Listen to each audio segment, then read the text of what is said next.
So welcome to my channel Joy Technicals and News.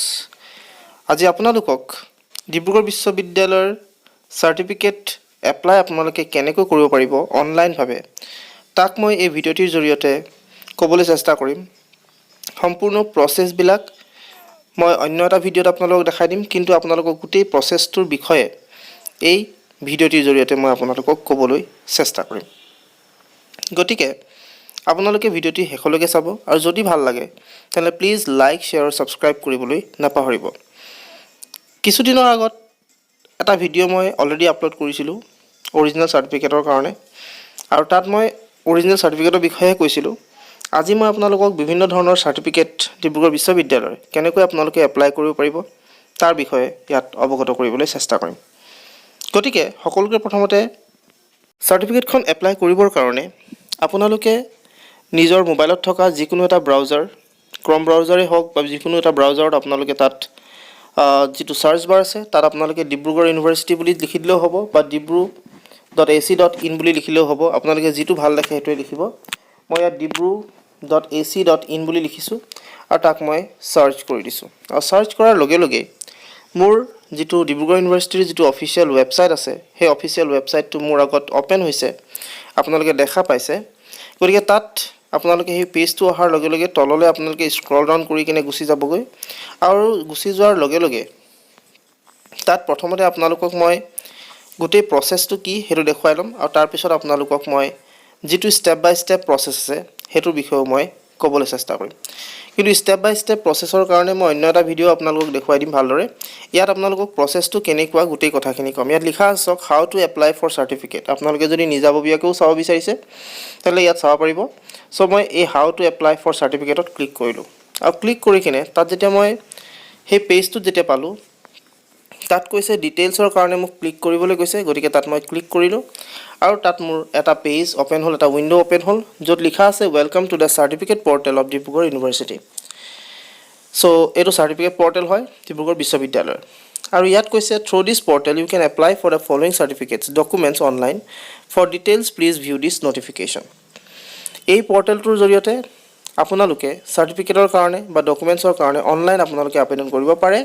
আৰু কি কি ডকুমেণ্টছ আপোনালোকে অনলাইন আবেদন কৰিব পাৰিব তাৰ ভিতৰত আছে original certificate, pre degree certificate, provisional certificate, duplicate certificate, duplicate original certificate, duplicate provisional certificate, migration certificate, duplicate migration certificate, registration card, migration certificate, migration registration card, duplicate registration card, name correction in registration, surname change, transcript, গোটেইখিনি বস্তু আপোনালোকে ইয়াত কৰিব পাৰিব।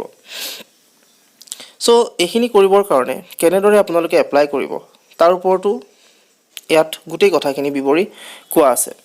চ' ইয়াত ক'লে ইয়াত note দিছে ওচৰতে, however to apply for some of the above certificate. এই চাৰ্টিফিকেটবিলাক এপ্লাই কৰিবৰ কাৰণে you will also' be required to submit hard copies of some documents. কিছুমান ডকুমেণ্টছ আপোনালোকৰ হয়তো লাগিব, যিটো নেকি আপোনালোকে জমা দিব লাগিব ইউনিভাৰ্চিটিলৈ আফটাৰ অনলাইন ছাবমিশ্যন কৰাৰ পাছতো। For details of this documents, ডিটেইলছৰ কাৰণে ইয়াত ক্লিক কৰিবলৈ কৈছে, কিন্তু ইয়াত ডকুমেণ্টছবিলাকৰ বিষয়ে উল্লেখ কৰা নাই কি কি ডকুমেণ্টছ লাগিব। আপোনালোকে এপ্লাই কৰাৰ পাছতহে আপোনালোকে গম পাই যাব।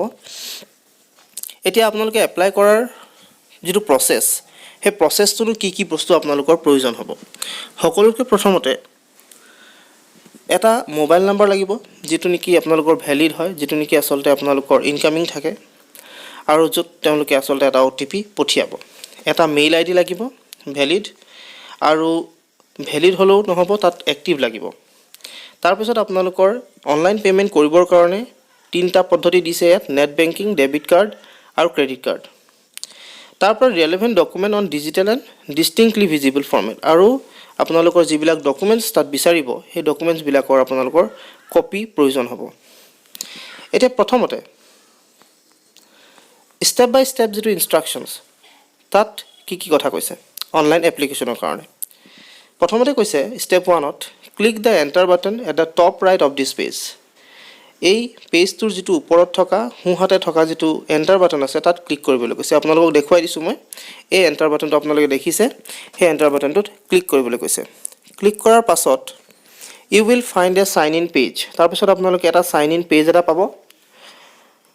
If you already have a Gmail account, যদি আপোনালোকৰ ওচৰত Gmail account আছে, you can directly log into the system. তাৰপিছত আপোনালোকে সেই Gmail accountটো দিয়াৰ লগে লগে আপোনালোকে সিস্টেমত সোমাই পৰিব by clicking the sign in with Google button. তাত আপোনালোকে sign in with Google বুলি কৰি দিয়াৰ লগে লগে অটোমেটিক্যালি আপোনালোকৰ সেই পেজটোত সোমাই যাব. Otherwise click the link create new account, আৰু যদি আপোনালোকৰ Gmail account নাই তেতিয়াহ'লে ক্ৰিয়েট নিউ একাউণ্ট বুলি আপোনালোকে ক্লিক কৰিব, তেতিয়া নতুন ইউজাৰৰ কাৰণে, and fill up the form and finally click on the create account button. আৰু হেতু fill up কৰি কিনে আপোনালোকে create account buttonত ক্লিক কৰি দিব. You will get an activation code in your mobile. তাৰপিছত আপোনালোকৰ মোবাইললৈ এটা activation code আহিব. Enter your mobile number, তাৰ মোবাইল নম্বৰ ভৰাব, and the activation code and click activate, আৰু activation codeটো ভৰাই দিব আৰু activate কৰি দিব. You can now log in to the portal by entering the mobile number and password that you have provided. তাৰপিছত লগ in কৰিবৰ কাৰণে পৰ্টেলত মোবাইল নম্বৰটো দি দিব আৰু এটা পাছৱৰ্ড যেটো আপোনালোকে এটাত ভৰাইছে সেই পাছৱৰ্ডটো আপোনালোকে দি দিব, আৰু পাছৱৰ্ডটো ভৱিষ্যতৰ কাৰণে মনত ৰাখি থব. দ্বিতীয় ষ্টেপত কৈছে after log in click on the apply button below the desired option.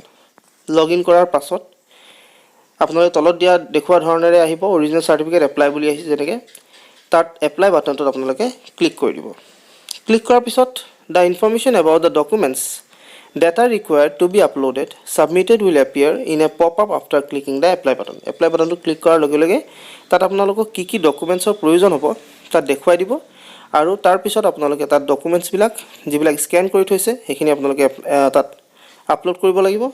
Once you are sure that the information displayed entered is correct, click the next button. Please note that if the previous button is available, you will able to edit the information by clicking the button which is filled by you. এতিয়া আপোনালোকে তাত সকলো বস্তু যিখিনি কথা আহিব সেইখিনি আপোনালোকে চোৱাৰ পিছত যদি শুদ্ধ যেন পায় তেতিয়াহ'লে নেক্সট বাটনত ক্লিক কৰিব, আৰু যদি ভুল যেন পায় তেতিয়াহ'লে আপোনালোকে তাত কাৰেকশ্যন বাটনত ক্লিক কৰি ল'ব. Step 4, fill up the empty fields and click next. তাৰপিছত আপোনালোকে তাত খালী যিখিনি পেজ পাইছে সেইখিনি ফিল আপ কৰিব. নেক্সট যিটো তাত বাটন আছে তাৰপিছত ফিল আপ কৰাৰ পিছত নেক্সট বাটনটোত ক্লিক কৰিব. তাৰপিছত আপোনালোকে ডকুমেণ্ট আপলোড কৰি দিব. ডকুমেণ্ট আপলোড কৰাৰ পিছত review the form in review and payment step. তাৰপিছত আপোনালোকে নিজৰ ফৰ্মখন ৰিভিউ কৰিলেও ভালদৰে, আৰু তাৰপিছত আপোনালোকে গুচি যাব পে'মেণ্ট ষ্টেপলৈ.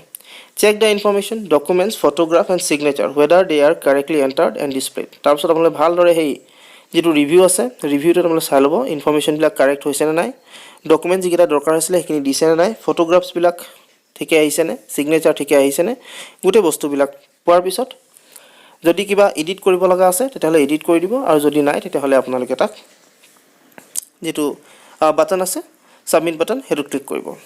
তাৰপিছত কৈছে create check all the declarations and click the submit button after you have reviewed your form.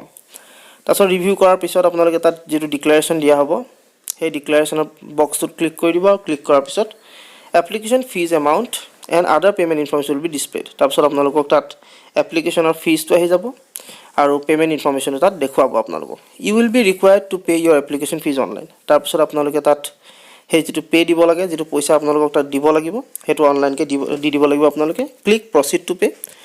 তাৰপিছত প্ৰচিড টু পে'ত ক্লিক কৰি দিব, তাত থাকিব অলৰেডি প্ৰচিড টু পে', গতিকে তাত ক্লিক কৰিব. Select any one of the payment option available, net banking, debit card, credit card etcetera. তাৰপিছত তাত যিবিলাক অপশ্যন আহিব নেট বেংকিঙৰ, ডেবিট কাৰ্ডৰ, ক্ৰেডিট কাৰ্ড যিটো আপোনালোকৰ ওচৰত আছে সেইটো আপোনালোকে তাত ক্লিক কৰিব. The ATM cum debit card option is for older version of ATM cards which is now supported only by limited number of banks.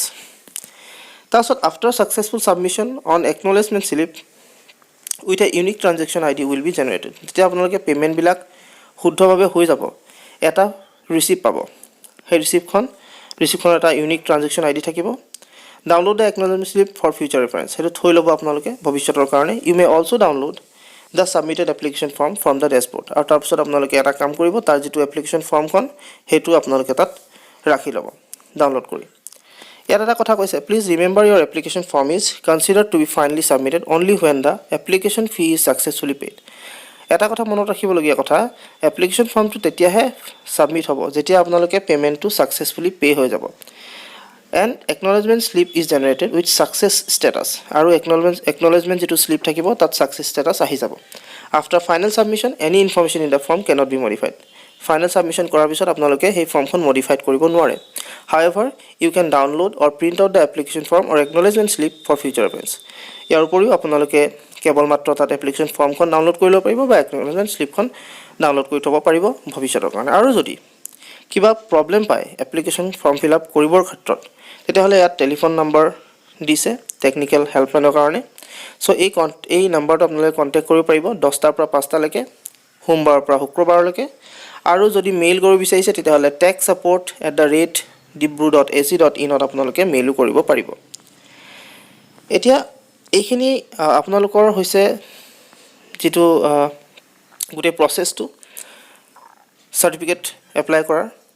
আৰু ইন কেছ অফ এনি, ইয়াত ইম্পৰ্টেণ্ট নোট এটা দিছে, in case of any payment error, যদি আপোনালোকৰ পে'মেণ্টত কিছু খেলিমেলি হৈছে বা নাই হোৱা due to any network communication, নেটৱৰ্কৰ কাৰণে যদি পে'মেণ্ট নহ'ল, তেতিয়াহ'লে if your payment receive does not generated, যদি আপোনালোকৰ পে'মেণ্ট যিটো ৰিচিভ সেইটো জেনেৰেট নহ'ল কিন্তু পইচা একাউণ্টৰ কাটি গ'ল, please contact our technical helpline. আপোনালোকক কৈছে তেওঁলোকৰ যিটো টেকনিকেল হেল্পলাইন আছে সেই হেল্পলাইন নাম্বাৰত কণ্টেক্ট কৰক বা তেওঁলোকক মেইল পঠিয়াই আপুনি 6 ঘণ্টাৰ ভিতৰত গোটেই কথাখিনি আপুনি জনাওক।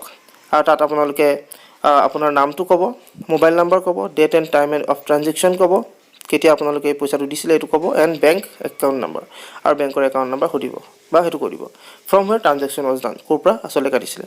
তাৰপিছত আপোনাৰ 2-3 দিনৰ ভিতৰত গোটেই ট্ৰানজেকশ্যনৰ ওপৰত আপোনাক গোটেই কথাখিনিৰ ওপৰত গোটেই আপোনাক ইনফৰ্মেশ্যনবিলাক দিব। And so' the candidates are advise not to wait till the last date of applying. আৰু এটা কথা আৰু কৈছে যে এই চাৰ্টিফিকেট এপ্লাই কৰাৰ লাষ্ট ডেটলৈকে আপোনালোকে যাতে ৰৈ নাথাকে, অতি সোনকালে আপোনালোকে এপ্লাইবিলাক কৰি লয়। চ' এইখিনি আছিলে আজিৰ আপোনালোকৰ কাৰণে কিছু ইনফৰ্মেশ্যন। যিহেতু আগতো এটা ভিডিঅ' বনাই থৈছোঁ, তাত গোটেই ষ্টেপবিলাক হয়তো মই কোৱা নাছিলোঁ, কিন্তু এইটোত মই একেবাৰে বিতংকৈ কৈছোঁ আপোনালোকক। চ' গতিকে আশা কৰিলোঁ আপোনালোকে ভিডিঅ'টো ভাল পালে, বুজি পালে।